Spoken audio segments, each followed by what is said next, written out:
Estamos ya listos en este momento ya para esa transmisión que lo hacemos en vivo y en directo con 13 con 28 minutos. Les habíamos comentado, me parece que estábamos con una pequeña falla de audio. Conversábamos con el asambleísta Ronnie Aliaga, donde compareció Paul Granda, presidente del Instituto Ecuatoriano de Seguridad Social. Lamentablemente no llegó Catalina Andramuño, ex ministra de Salud. La situación del país es grave y por eso también invitamos acá a nuestro entrevistado Fernando Sempertegui, médico catedrático y rector de la Universidad Central del Ecuador, para quien le damos la más cordial bienvenida. Doctor, buenas tardes. Muchas gracias, buenas tardes. Doctor, vamos a entrar en materia un poco para que usted nos pueda eh, afianzar ese conocimiento o ese poco conocimiento que tenemos sobre esta pandemia en el mundo y prácticamente que nos llegó a Ecuador y nos pegó muy fuerte. Las medidas tomadas por el Ministerio de Salud Pública, por las acciones del gobierno nacional a aislar a la gente, ¿fue a medida, no fue a tiempo? ¿Cómo usted le ve esto, analizando o evaluando desde su punto de vista? Para enfrentar una epidemia como esta, causada por un virus que se transmite muy fácilmente y que causa en algunos casos una infección severa, hay dos estrategias de control epidemiológico que en realidad conforman una sola. La primera estrategia es lo que se llama el distanciamiento social o aislamiento. Esta medida que tomó el gobierno de mantener a la población en sus casas durante las últimas semanas es una medida acertada. Forma parte de esa estrategia de control epidemiológico. Ha tenido sus debilidades la aplicación de la estrategia por diversas razones. Una, el desconocimiento de cómo se comporta la epidemia, y otra, la situación específica de ciertos grupos sociales para los cuales resulta muy difícil permanecer varios.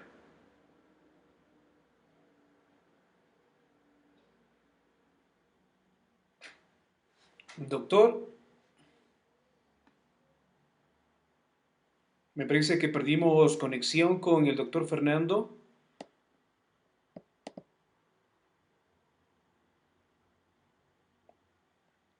Me parece que perdimos conexión con el doctor Fernando Sempertegui. Vamos a realizarle nuevamente una llamada para ver si es que nos podemos conectar nuevamente en esta transmisión en vivo y en directo que lo hacemos para cada uno de ustedes. 13 con 31 minutos. El día de mañana tendremos más invitados, amigos y amigas. El día de mañana sí tendremos más invitados, así que usted no se puede perder la transmisión que lo haremos en vivo y en directo a partir de las 12:30 y 18:30 de la tarde, precisamente para poder conversar con cada uno de ustedes. 13 con 32 minutos. En esa tarde vamos a conversar con el doctor Fernando Sempertegui, rector de la Universidad Central del Ecuador. Estamos precisamente ahí. Me parece que no estamos cruzando las llamadas, pero vamos a esperar acá en la línea, sí, precisamente, vamos a esperar acá en la línea para conectarnos y conversar. Él es médico catedrático de mucha experiencia, PhD, y también es actualmente rector de la Universidad Central del Ecuador. Así que conversaremos con él para que nos despeje estas dudas que tenemos también, para que nos ayude. Ya estamos de regreso con el doctor. No hay problema, si es la parte tecnológica, a veces nos juega una pequeña pasada. Ya estamos nuevamente al aire. Seguimos conversando con usted, doctor. Bueno, nos explicaba un poco que de cierta manera el gobierno nacional aplicó estas medidas o esta estrategia, pero no se efectúa al 100%. Sí, bueno, creo que en ninguna sociedad se consigue un aislamiento del 100%, pero aquí gradualmente se ha ido incorporando más gente a este llamado de quedarse en casa. En Guayaquil hay peculiaridades sociales muy importantes. Esta que estaba señalando, de que hay un segmento poblacional que no puede permanecer varios días en la casa, puesto que necesita llevar adelante sus pequeños negocios ambulantes, sobre todo. Parece que este sector también ahora es más sensible y se nota que en Guayaquil ahora se practica mejor esto de quedarse en casa. Por supuesto, para mejorar la eficiencia, sobre todo en Guayaquil y en Quito también, en estos barrios, es importante asegurar una provisión de alimentos a las familias. Y es bueno que se haya instaurado un bono y ojalá se verifique que llega a quien debe llegar. Y también hay que saludar las iniciativas sociales de distintos grupos y organizaciones que han conformado cadenas de distribución de alimentos. Creo que estas estrategias de la sociedad civil apoyan y fortalecen la estrategia epidemiológica de quedarse en casa, que yo llamo el distanciamiento social, que tiene el propósito de evitar que continúen los contagios. Efectivamente, doctor, y esto creo que es una medida social en donde la gente tiene que hacer caso, poder escuchar, a pesar que esa medida también ha restringido la capacidad de movilidad y la parte económica del país. Doctor, la Universidad Central del Ecuador es el alma mater en sí, se lo llama así, y tiene y saca profesionales de la salud muy buenos y también están en la primera línea de batalla.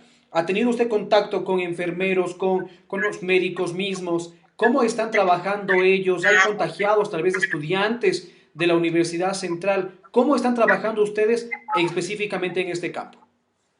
Bueno, nuestra universidad tiene en los hospitales 980 médicos residentes en 24 especialidades. Están incluidas, por supuesto, las especialidades más vinculadas al manejo de estos pacientes: cuidados intensivos, neumología, infectología, y pues están en la primera línea de batalla, en la línea de fuego, como digo yo. Son alumnos que han hecho ya 4 años de residencia, algunos, otros 3 años, otros 2 años, otros han comenzado el año pasado, pero ya tienen calificaciones suficientes para poder manejar estos casos. Pero eso implica una actividad de riesgo permanente y en consecuencia debe proveérseles de la indumentaria estándar de bioprotección. Hemos reclamado insistentemente al Ministerio de Salud, al Instituto Ecuatoriano de Seguridad Social principalmente, que no descuiden la provisión de la indumentaria de bioseguridad que está establecida por la Organización Mundial de la Salud. Si exponemos a los médicos al riesgo de contagiarse, los hospitales se van a quedar sin médicos, porque tienen que ir a cuarentenas. Y lo peor que podría pasar es que fallezcan. Eso sería terrible. Entonces, es un deber imperativo, ineludible, de las instituciones tener el stock suficiente de la indumentaria de bioseguridad para que además pueda renovarse cada día, porque así tiene que ser. Este es un material descartable, desechable. Ahora, por supuesto que los médicos en estas unidades de salud trabajan en condiciones desiguales frente al virus y a los infectados. No hay suficientes ventiladores. Los ventiladores son el recurso fundamental para salvar vidas por la dificultad respiratoria que es tan característica de esta infección. Hay varias iniciativas en el país para diseñar prototipos de respiradores y poderlos producir industrialmente en contacto con las industrias locales.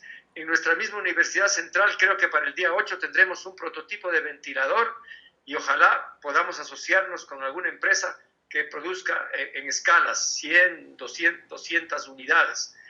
Es posible, en cierto momento, como ya parece ocurrir, las unidades de salud se vean desbordadas y se necesite ampliar servicios en otros espacios que tienen que ser acondicionados, pero van a ser indispensables los ventiladores. Lo que quería decirle es que además tenemos 800 internos rotativos, que son los jóvenes que se encuentran en el último año de la carrera de medicina, de enfermería y de obstetricia. Ya tienen una preparación, son casi profesionales y pueden ser un apoyo A ellos, por supuesto, no se les puede encomendar el tratamiento directo de estos pacientes, pero pueden hacer un trabajo complementario en otras áreas de los hospitales porque no se van a cerrar. Hay áreas como ginecobstetricia, traumatología, medicina interna, etcétera, donde los internos rotativos van a desempeñar un papel muy importante, mientras los especialistas se involucran totalmente en salvar las vidas de los pacientes severamente aislados. Entonces, nuestra universidad, por lo menos en Quito, aporta el mayor número de recursos humanos en salud y como universidad estamos muy atentos a su protección. Déjeme decirle... Claro, sí, dígame, doctor.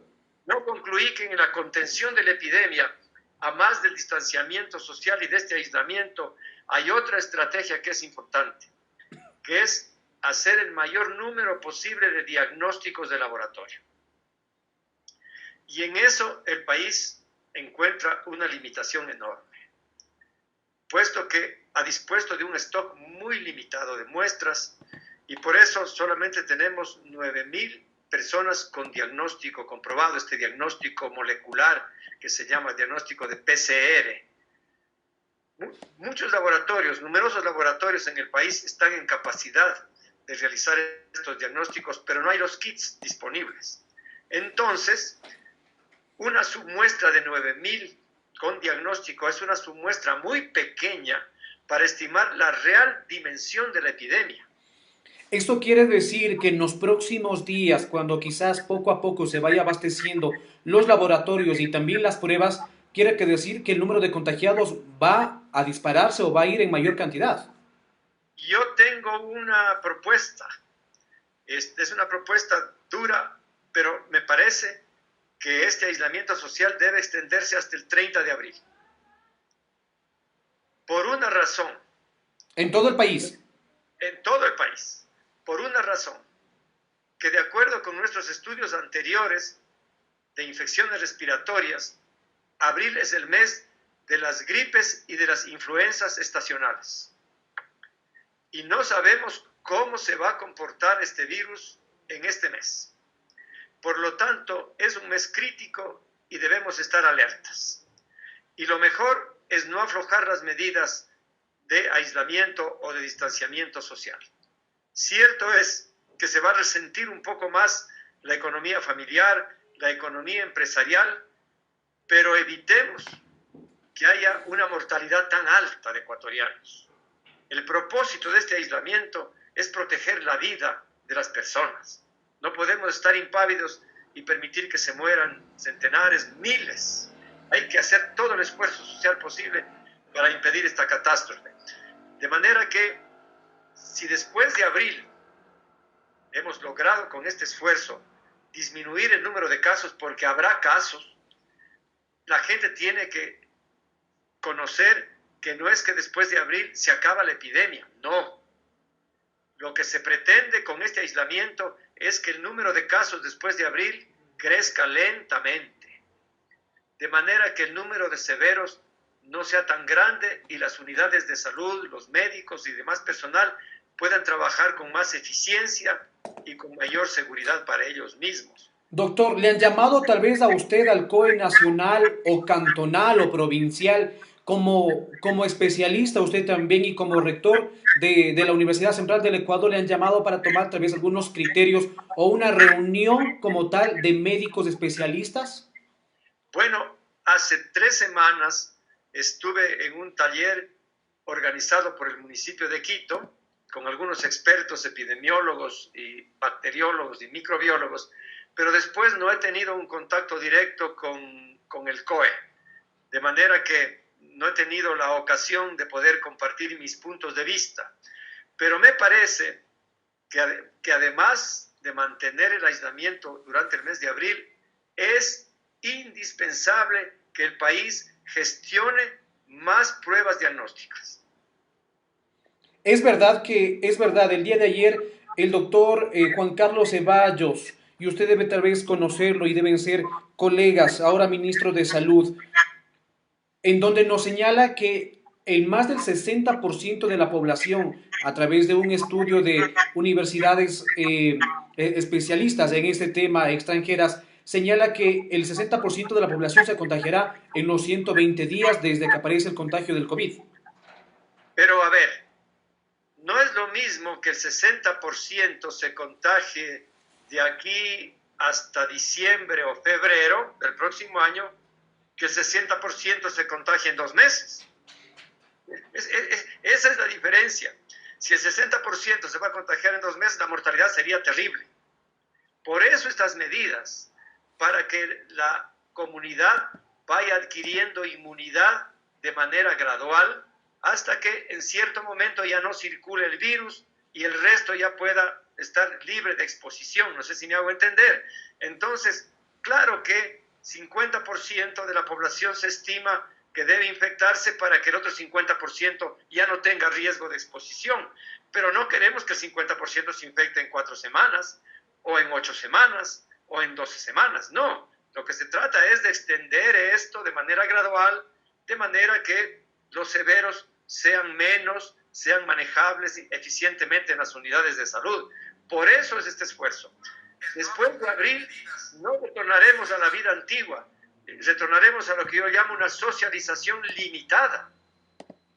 Y esta socialización limitada que estoy describiendo para algún diario que me acaba de pedir, la socialización limitada debe extenderse durante el tiempo que sea necesario.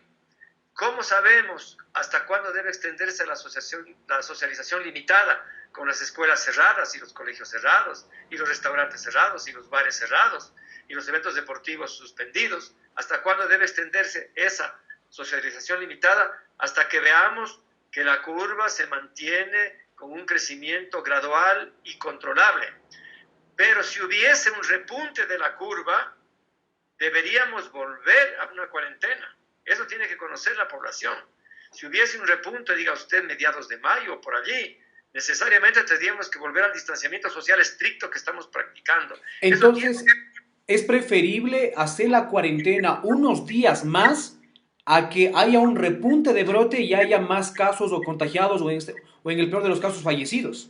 Claro, imagínese si nosotros suspendiéramos este aislamiento el 12 de abril, como sugieren algunas personas, y en el mes tan crítico de las gripes e influencias estacionales, podríamos tener un disparo del contagio en las siguientes semanas de abril y vivir una catástrofe que hay que evitar. 2 semanas más, hasta el 30 de abril, es mi propuesta, y yo creo que eso implica un sacrificio general y transversal de las economías familiares, de las economías empresariales, no cabe ninguna duda. Pero si no optamos por eso, entonces optamos por lo otro. Y yo creo que lo otro es un escenario en el que no queremos vernos en este país. Doctora, a su punto de vista, ¿cómo ha visto el desenvolvimiento del Ministerio de Salud Pública frente a esta pandemia? Ya hablamos en términos ya quizás médicos, tanto en una organización con las enfermeras, enfermeros, médicos, epidemiólogos, bacteriólogos, con los especialistas. Hay un ligero, tal vez, desencanto entre los médicos y la parte pública, porque parece que no se les llena de mascarillas o insumos médicos a ellos. Bueno, los médicos están en su sitio de trabajo, aún al riesgo de enfermarse. Y por eso digo, tiene que ser una política institucional severa, proporcionarles la indumentaria de bioseguridad, la indumentaria estándar. Claro que la línea de gestión del manejo de la epidemia debió desde el principio darle más atribución al ministro de Salud. En toda epidemia, la autoridad sanitaria es la cabeza del control epidemiológico. Pero aquí, ahora el ministro, este nuevo ministro, que es un médico respetable, tiene una presencia más directa, se nota que tiene las atribuciones pertinentes. Sería deseable que tenga más atribuciones y que sea el vocero, que sea realmente el único vocero para hablar en materia de salud pública. Esta es una materia delicada, es una materia especializada, no está al alcance de todos. Se necesita un vocero informado, un vocero que conozca, y el ministro es un médico reconocido, es un hombre que conoce y puede informar debidamente a la ciudadanía. Si hay varios voceros, puede haber hasta contradicciones. y eso desorienta a la comunidad.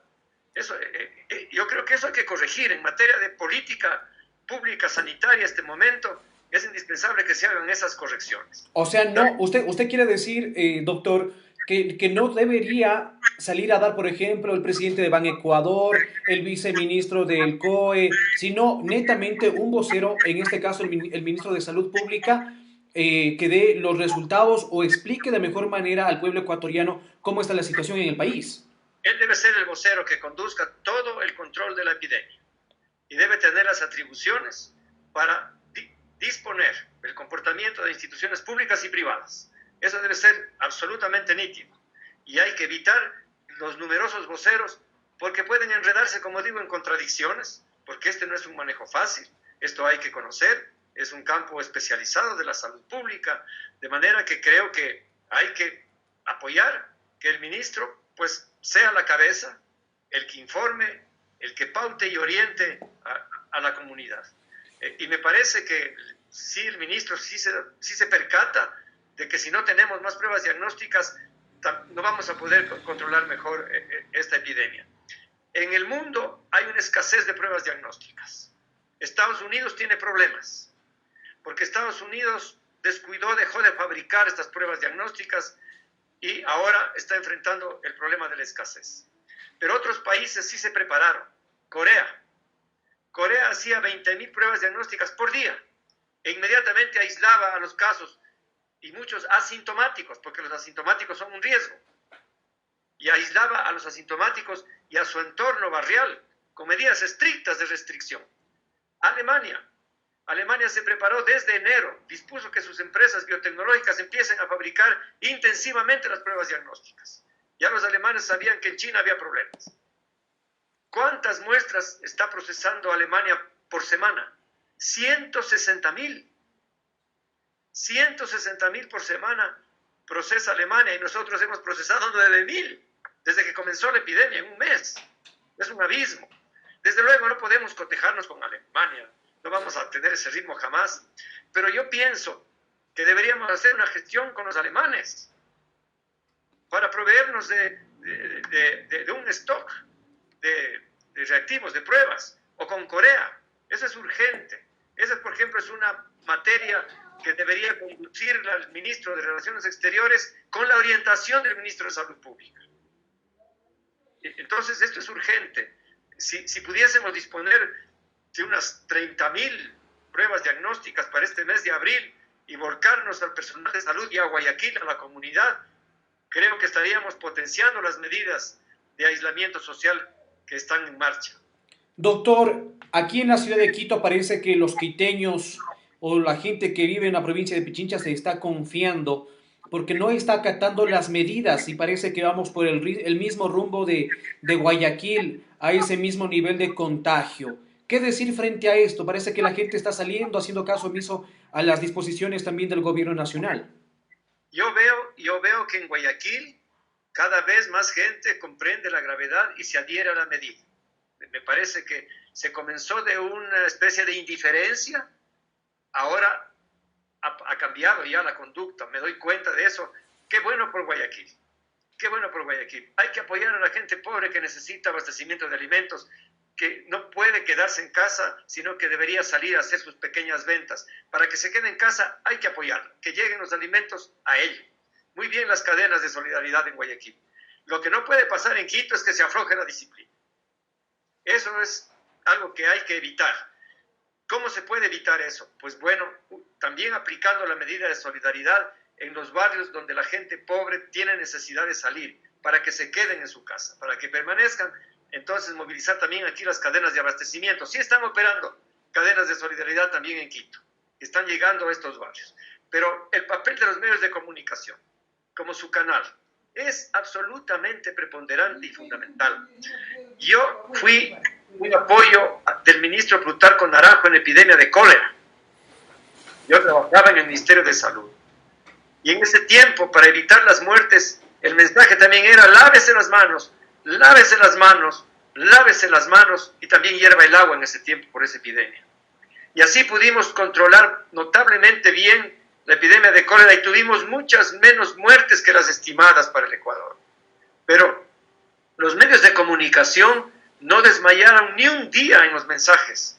Manténgase en casa, lávate las manos, tiene que ser el mensaje. No salgas, salva tu vida, salvemos la vida de tu familia, de los demás, quédate en casa. Pero eso tiene que ser respaldado por medidas sociales de apoyo, sobre todo en alimentos, a fin de que realmente la gente más pobre permanezca en sus domicilios y evitar que se movilice y pueda contagiar. Efectivamente, doctor, quiero preguntarle, no sé si usted que también está en redes sociales y tiene amigos, médicos, colegas y un sinnúmero en este campo que es muy amplio, las noticias falsas que circulan o que el gobierno ha atribuido de noticias falsas, en donde los médicos están protestando, hay cadáveres que no se reconocen, que parece que no se ha tomado mucho esta línea. ¿Usted cree que estas noticias falsas o fake news que le llaman ahora está poniendo en pánico a la ciudadanía? ¿Qué decir frente a esto?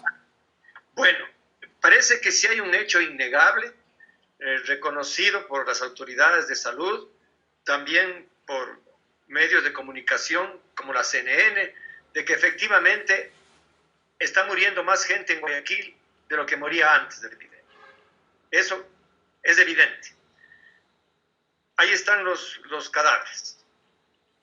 Epidemiológicamente, en una situación como esta, cada fallecimiento en domicilio debe considerarse un caso de coronavirus.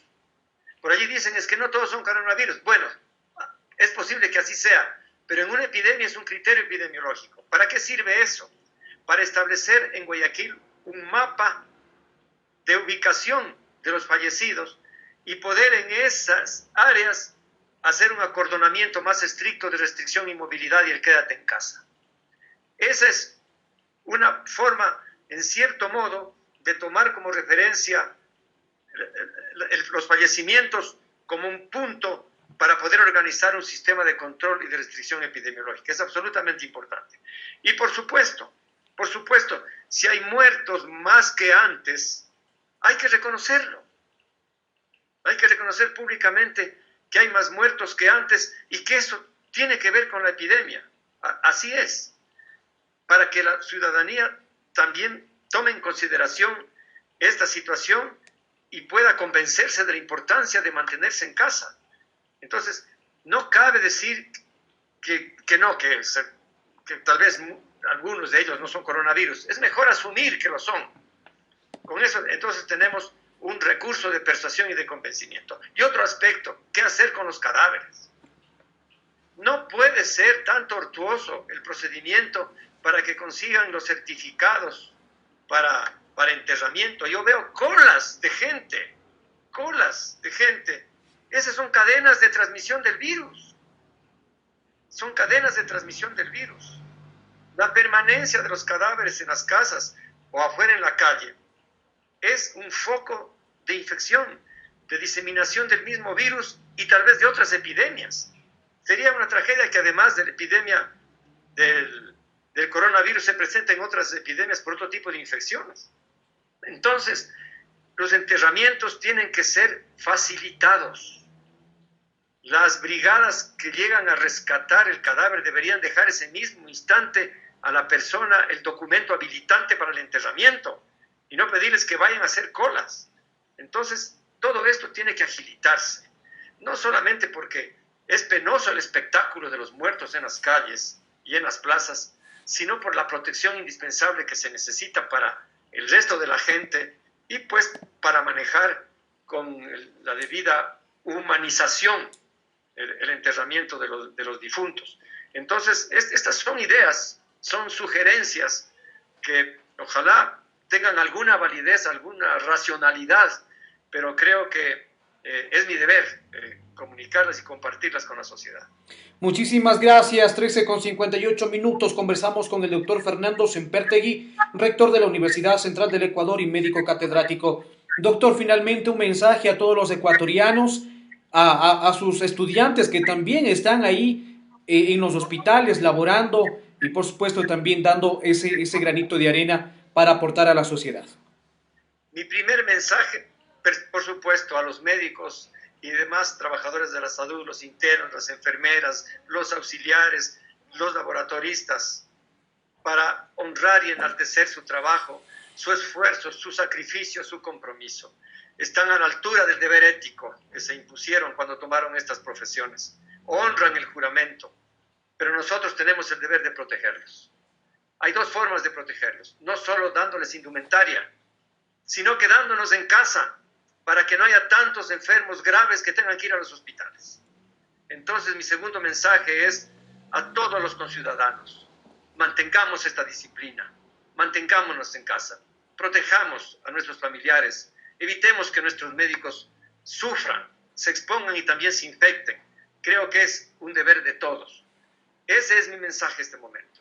Creo que el otro mensaje es la necesaria e indispensable unidad de la sociedad. Este no es momento de desgarramientos. Peor de intentar sacar ventajas políticas de una situación que se puede pintar trágica. No. Sí, muchos errores habrá habido. Así es. Muchas lecciones estamos aprendiendo. Mucho habrá que rectificar en el futuro. Pero esta es hora de sumar esfuerzos.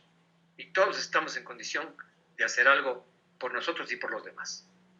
Muchísimas gracias al doctor Fernando Sempertegui a esta hora de la tarde, cuando ya son 2 de la tarde en punto, 14 horas. Nosotros nos despedimos. Un abrazo para usted y su familia, doctor. Muchísimas gracias y cuídese, por favor. Hacemos y nos despedimos de este noticiero. Lamentable también lo que está pasando. Muchísimas gracias a cada uno de ustedes. Gracias por estar en sintonía de la Nueva TV Ecuador. Nos vemos con nosotros, nos despedimos. Un abrazo fraterno.